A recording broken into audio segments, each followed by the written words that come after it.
চাহ জনগোষ্ঠীক তুচ্ছ তাচ্ছিল্য কৰি এইবাৰ ৰোষত পৰিল সোণাপুৰৰ এজন লোক। বিশেষভাৱে সক্ষম হোৱাক লৈও বিৰূপ মন্তব্য লোকজনৰ। চাহ জনগোষ্ঠীৰ লোকক চুটু জাতিৰ লোক আখ্যা। প্ৰথমে শুনি লওক এই ফোন ৰেকৰ্ডিং। ক'ত আছা? ঘৰতে আছো। প্ৰাৰ্থী লৈ ঘূৰি আছা নেকি গাঁৱে? প্ৰাৰ্থী লৈ গাঁৱে ঘূৰি আছা নেকি? নাই তেনেকুৱা ঘূৰা হোৱা নাই। আচ্ছা, য'তে ঘূৰ য'তে কি কৰ মোৰ ক'বলৈ একো নাই হা। কটিত নালাগিবি খালি খালি নালাগিবি। মোৰ ক'ত পাৱাৰ আছে ক'ত নাই সেইবিলাক মানুহৰ আগত মোক তোতকৈ মোৰ বেছি গুৰুত্ব আছে, গম পালি? মোৰ বেছি পাৱাৰ আছে, সেইবিলাক মই একো ক'ব যোৱা নাই। নকবি খালি শুনিছো কৈছ ইয়াতে ষ্টপ ৰাখ নহলে মোৰ পাৱাৰটো তোক কলমপুৰ বজাৰত দেখাই দিম। নাই নাই, মই আপোনাক লৈ একো কথা কোৱা নাই। নকবি কৈ আছ, তই যাক কবি সি মোক লগে কৈ দিব। মোৰ পকেট লাগিলে তোৰ মই কলমপুৰ বজাৰৰ পৰা গৰু পিটন দেখাই দিম। নহয়, আপুনি কি ভাবি যে কথাবিলাক কৈ আছে? মানুহ চিনি পাই হাল্লা নকৰিবি। নহয়, কি ভাবি কথাবিলাক কৈছে? লেংগৰা বৰাই থৈ দিম।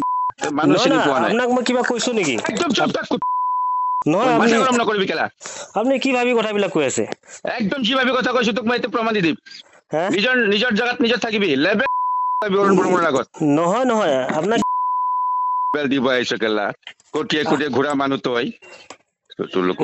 নহয় নহয়, আপোনাক মই একদম চুপ থাক। তোৰ নিচিনা মানুহৰ ঘণ্টা কৰিব পাৰিবি?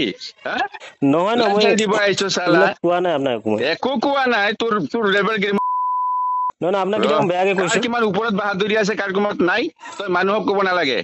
মানুহে মোক জানে। মই সেইবিলাক কেতিয়াও অহংকাৰ কৰা নাই। অহংকাৰ মই চাই আছো তোৰ বুথ প্ৰেচিডেণ্ট। নহয় নহয়, আপুনি কি ভাবি ক'লে এইবিলাক কথা? মই চব ভাবি গৈছো। তই নিজৰ বিবেকক প্ৰশ্ন কৰ। কাৰ আগত কি কৈছ বিবেকক প্ৰশ্ন কৰ। মই কাক কি ক'লো? মাথাটো গৰম নকৰাবি। নহয়, আপুনি প্ৰমাণ নিদিয়াকে এইবিলাক যে একদম প্ৰমাণ দিম তোক।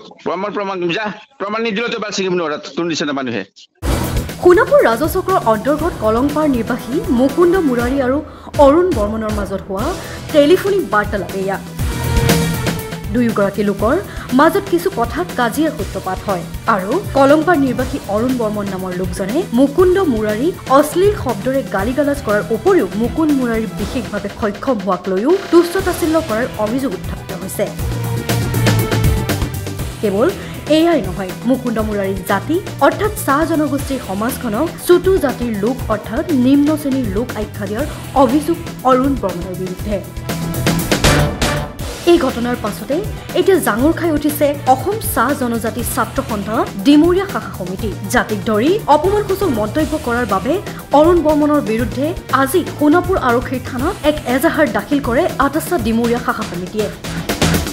অতি শীঘ্ৰে অৰুণ বৰ্মন নামৰ লোকজনৰ ওপৰত বিহিত ব্যৱস্থা গ্ৰহণ নকৰিলে তীব্ৰ আন্দোলন গঢ়ি তোলাৰ হুংকাৰ অসম চাহ জনজাতি ছাত্ৰ সন্থা ডিমৰীয়া শাখা সমিতি।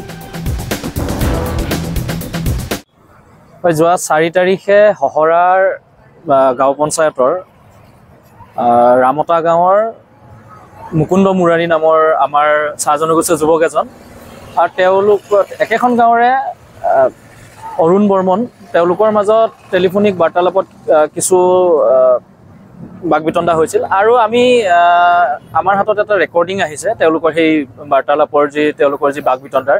আৰু ৰেকৰ্ডিঙত আমি স্পষ্টভাৱে শুনিব পাইছোঁ যে অৰুণ বৰ্মন যিজন ব্যক্তি তেওঁ মুকুন্দ মুৰাৰী আচলতে এজন শাৰীৰিকভাৱে সক্ষম ব্যক্তি আৰু তেখেতক তেওঁ মানে বিভিন্ন গালি গালাজ পাৰিছে আৰু তেওঁৰ পংগুত্বৰ ওপৰত তেওঁক তুচ্ছ তাচ্ছিল্য কৰিছে।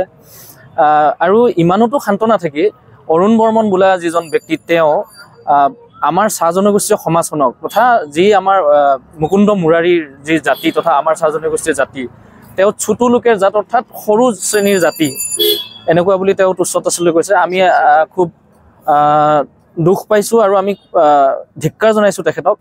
এনেকুৱা নিজ মনোবৃত্তিৰ মানুহ য'ত আজি বিজেপি চৰকাৰে জাতি মাটি ভেটিৰ কথা কয়, য'ত একেলগে সকলোকে উন্নতিৰ শিখৰত লৈ যোৱাৰ কথা কয় আৰু তেনেকুৱা ব্যক্তি এজনে আজি আমাৰ এই চাহ জনগোষ্ঠীয় সমাজখনক তুচ্ছ তাচ্ছিল্য কৰি যি ইতিকিংসূচক মন্তব্য প্ৰদান কৰিছে আমি তেওঁক ধিক্কাৰ জনাইছোঁ। আৰু আজি আমি আটাছা ডিমৰীয়া শাখা সমিতিৰ বিষয়ববীয়াসকলে সোণাপুৰৰ যি আমাৰ থানাত এখন তেওঁৰ বিৰুদ্ধে এজাহাৰ দিছোঁ আৰু আমি আমাৰ অচি মহোদয়ক আমি কৈ আহিছোঁ যে যাতে অতি সোনকালে তেওঁক প্ৰশাসনে ব্যৱস্থা গ্ৰহণ কৰক, অন্যথা আমি আন্দোলনৰ কাৰ্যসূচী পৰ্যন্ত আমি ল'বলগীয়া বাধ্য আছোঁ।